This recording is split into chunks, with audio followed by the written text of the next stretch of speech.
Positive Gains. My special guest today is Joseph Everett. Obviously, he's got the his police shirt on, so you've probably seen him on the Ballislife, one of the mixtapes. He was the high flyer who was out there challenging. I don't know if it was a West Coast squad or East Coast. East Coast. East Coast squad. High flyer, tons of bunnies. Joseph, what's up, man? How are you? Hey, how you doing, bro? Doing good, can't complain. Appreciate you being on today. No problem, bro. So obviously everybody knows about your job and what it is that you do in the community. But I think what obviously drew me in and others is the basketball.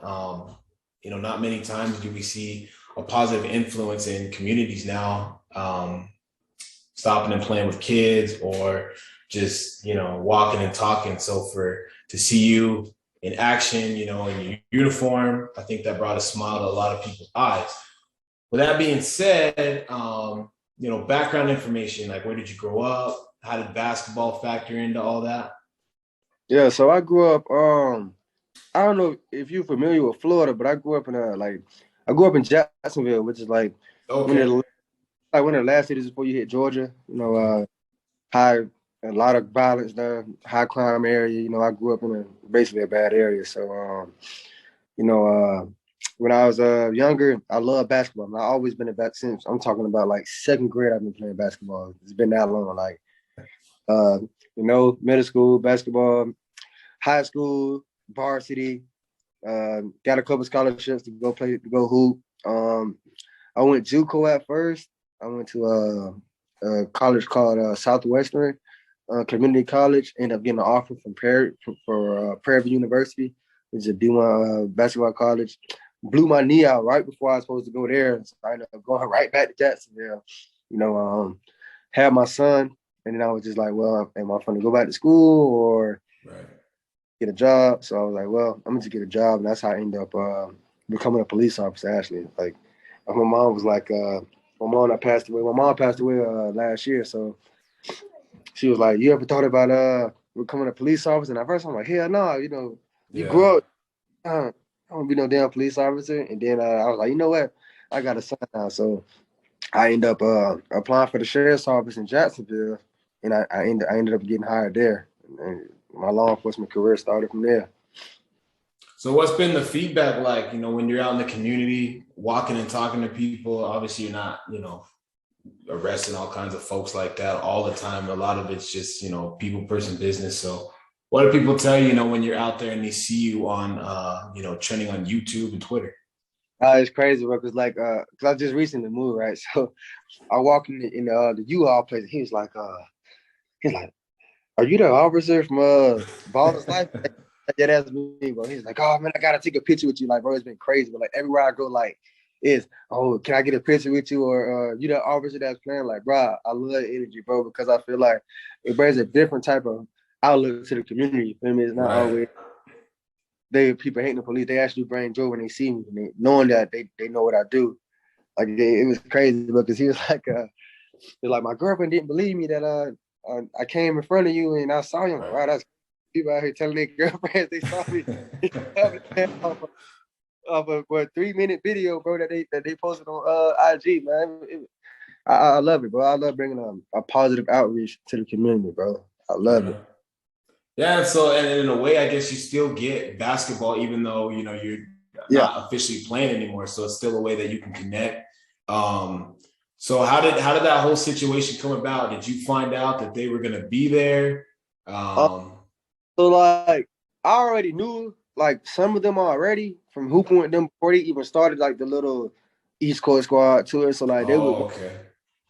So a guy named Scotty, who's their cameraman, he hit me up and was like, "Hey, do you want to do a police takeover versus ballers?" I'm like, "Yeah, I do it." So we end up scheduling a date to do it, and then we did a bunch of flyers and stuff. And I honestly I didn't even expect. I didn't even plan on dunking in uniform. That was just something that happened. Like when I was there, they was like, "Hey, can you dunk in the uniform?" Like I tried to. That was my first time ever doing that. I never did that. Oh, okay. So I was surprised I even made it. Literally, that was my first time doing all of that stuff. And but yeah, we already had that was basically like a planned event, but we didn't plan on me dunking in uniform or me playing in the the sheriff stuff Right. back. But it was a great experience. Basically, it was kind of planned, but the dunking in uniform that was not planned. I did that on the fly. And so, you talk again about being a positive role model, and then, like I said, when you're trending, everybody sees you out there. So now people Yeah. got a different side of what policemen can be like. Everybody's not negative. They're not all the same. No one's the same. So, especially for the little ones, the kids, what do they say when they come up to you?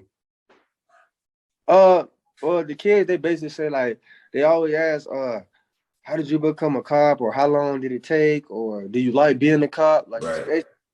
not even because I try to reach out to like people that's like teenagers, basically, like that's getting ready to hit adulthood. Like, I spend a lot of my time like going to these group homes and stuff like that. Like basically homes is like for troubled teens. They don't got kicked out of their house. A lot of my time going there because I try to teach them like, hey, law enforcement is not a bad thing. It's just some people in law enforcement, they are bad. Like Right. everybody. I'm not going to sit here and lie to you about that. Everybody is not good with law enforcement, but you got people like me who are good and try to reach out to the community and let them know, hey, there are people like me.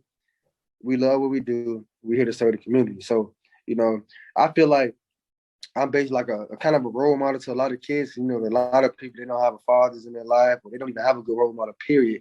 So when they see like a young Black person, he got tattoos and everything like that, and he actually doing something positive with his life, I feel like I basically empower them to say, if he can do it, why can't I? Right. So you're kind of like a beacon, you're a beacon of light, not just for, the community that you're in, but everywhere, because everybody can draw and take a piece from it. Yes. But what about like what else has changed, since that's come out? Obviously the fame, people are taking pictures, tons of feedback. What else is going on though that since it came out? Since that came out, I've been on this is I don't think a lot of people know, it's like a national law enforcement league. And like when we Okay. travel stuff and we play like different other teams, that's been a real blessing. Like ever since that went viral, teams been hitting me up all over. Like so now I play with this team out of Washington, DC. Okay. And we just had a tournament in Atlanta. So like I said, it's been a bunch of blessings that came from that. Like did a couple podcasts. I did one interview on the news, News for Jats, but basically where I'm from. I did an interview from News from Jats, and basically asked me a couple questions and stuff. Asked where I came from.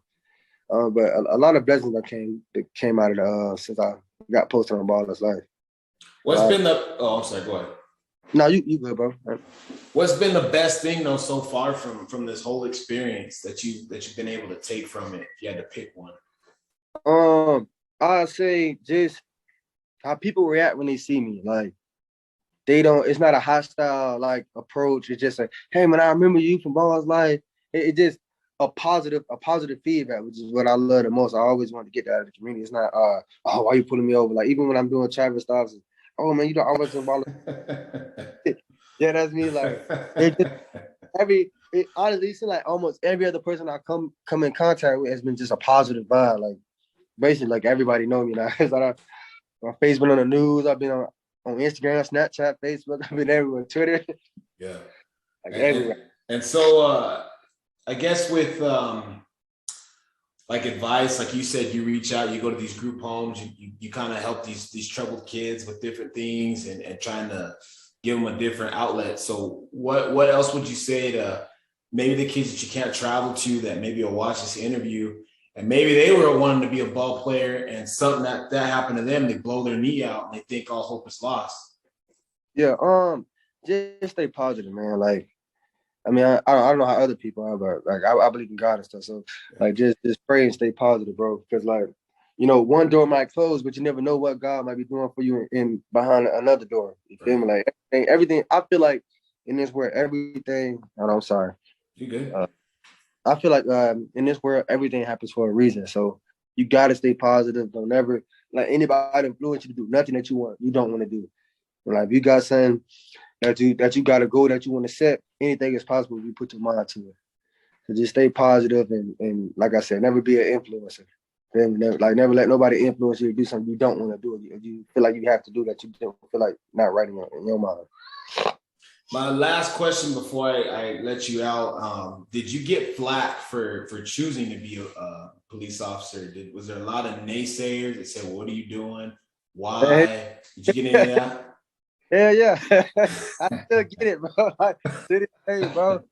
And they be like, ah, you supposed to be you supposed to be black, or you supposed to be this and that, or they'll say, oh, you Uncle Tom, or stuff like that, man. But I learned to block that stuff out, bro, because Right.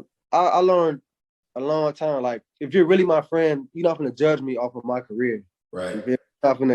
If you really meant for goodness, you're not gonna judge me because of what I do. Like, yeah, I know what I do. It's not a good look right now, but hey, people, if you know me, I'm still a good person, you know. Right. If I can look out for you, I can. Like, I do what I can for people. Like it just took a lot of, because when I first started, he used to really get to me. Like, a lot of times I thought about quitting because of because of the bad life I was getting. Right. But I was like, hey, I got my own family I got to take care of. And I can't let nobody else go pin on me to find me. Right. So that's basically how I got over that. So you mentioned again, you've gone viral. You've tons of advice. You're out there in the community. You're putting your money where your mouth is. You're not just saying it. You're doing it. You're being about it. You mentioned the basketball league. What else, man? What else do you have coming up, if anything, in the future that you care to share?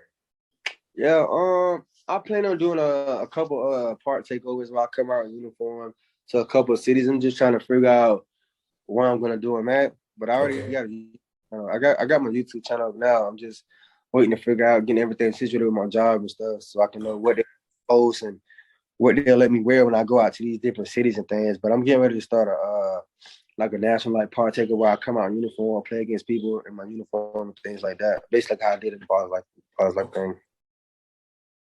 Well, you got your hands full, man. But I appreciate you coming on. Again, I respect you and salute you for being a beacon of light in all the communities. You're doing it the right way as far as mixing in sports and an honest job. So keep doing you and keep pushing through, man. Yeah. Hey, let me ask you a question. Hey, so what did you think when you first saw the video? You know what? So when I first watched him, I find clips, and then I said, okay, a cop's gonna go out there. What are they gonna do? They're gonna shut it down? And I said, no, they won't shut it down. It'll probably be all right. And then you got the ball. The first one I saw is you dunking in uniform. So I said, okay, wow, this guy's got ups. I mean, he's like that. And then the next clip I saw, I don't know if it was the same day, but it's when you weren't in uniform and you were playing against them. And so, it put me out because of the way they market it. They almost make it seem like what's going to happen. I mean, like, what's going to happen. But what I thought was going to happen didn't happen. Like the cops didn't go and shut it down. It was positive. But no, I didn't think he was going to get up like that, to be honest with you. Not with a duty belt on and boots and that heavy uniform. So no, I didn't. I had to see it to believe it. So yeah, no cap here. I'm telling the truth. Hey, bro, I feel that one. Like 34. Honestly, bro, it's probably like, if I have to say, because I have to add the vest on, all that stuff probably about 50, 60 pounds, that max. Right. Yeah. That's why I didn't think it was going to happen. I said, maybe it touched the rim or something. I was like, ain't no way he's going to dunk it. And then I start trying to figure out, like, well, how tall is he? Maybe, maybe he's way up there and it wasn't that hard, but no. I stopped being a hater real quick. I'm only 5'11". 5'11"? Only 5'11", bro. Wow. So you really get up there like that. 5'11", bro. Wow. Okay. Yeah, I said, I don't know, maybe 6'1", 6'2" is what I was thinking. So with shoes on, probably like 6 foot, 6'1", but without shoes, I'm like 5'11", 6 foot. Like, I'm not even that tall, bro. Like, tell you the truth. Yeah, so you're really up there then. But yeah, that's what I thought. I didn't see it. I needed to see it for it to happen. And shout out to them, because that's what they do. They put these little videos and they just put enough and they put a little tagline that draws you in, and that's what happened. So yeah, that's where I got came across you. I got you, bro. I got you. That's nice to know, bro. Yeah. Nice But to yeah, know. I appreciate you coming on. You stay safe out there, and like I said, you're welcome back on anytime. Nah, no problem, man. Whenever you want back on, just hit me up. I'm around you now, and I'll get back on, bro, as soon as I can. Okay, thank you for the opportunity, bro. It's a blessing.